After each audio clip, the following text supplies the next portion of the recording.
దాడులను ఆపాల్సిన బాధ్యత మీ మీద ఎంతైనా ఉంది.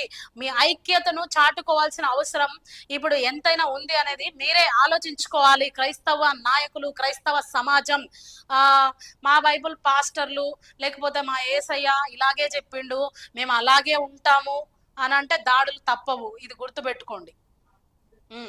సో వాళ్ళు అక్కడికి వెళ్ళి పరామర్శించారు ఐసిఎఫ్ లీడర్స్. ఒకసారి అక్కడ ఏం జరిగింది చూడండి, దాడి చూడండి ఒక్కసారి. ఆయన పాపం పాస్టర్ కట్లతో ఉన్నాడు, ఇది చూడండి.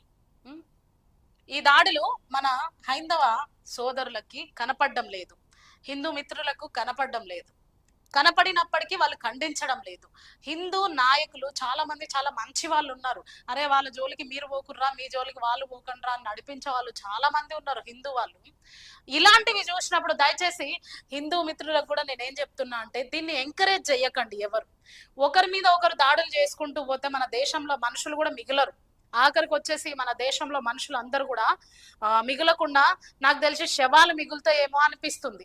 అందుకే ఇది హిందువులు ఖండించండి, క్రిస్టియన్స్ కూడా ఖండించండి. ఇలాంటి విషయాలు అతి తొందరలో ఇవన్నీ వెలుగులోకి తీసుకొచ్చే ప్రయత్నం చేయండి. ఎక్కడ ఈ దాడులు జరిగినా దయచేసి హిందూ మిత్రులకు నేనేం చెప్తున్నా అంటే, హిందూ నాయకులను కూడా నేను ఒకటి రిక్వెస్ట్ చేస్తున్నా, ఇలా మనం చేసుకుంటూ పోతే భూమి మీద ఎవరు కూడా మిగలరు. వాళ్ళు మనం అందరం సమానమే.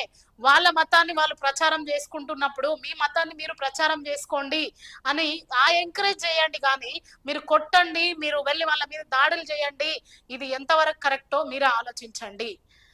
హిందూ నాయకులైన వారికి కూడా నేను ఒకటే రిక్వెస్ట్ చేస్తున్నా, ఇలాంటివి దాడులు జరిగినప్పుడు దయచేసి మీరు ఖండించవలసిందిగా నేను కోరుకుంటున్నా. క్రైస్తవ సంఘాలు కావచ్చు, క్రైస్తవ నాయకులు కావచ్చు, క్రైస్తవులుగా సంస్థలు పెట్టుకొని, పేరుకే సంస్థలు పెట్టుకొని నడిపించుకుంటున్న వారు కావచ్చు, ఇలాంటివన్నీ ఖండించడానికి ముందుగా ఉండండి.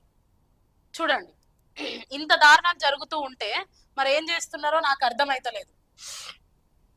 సో అక్కడికైతే ఐసిఎఫ్ టీం వెళ్ళడం జరిగింది, వాళ్ళని పరామర్శించడం జరిగింది, వాళ్ళతో మాట్లాడడం జరిగింది.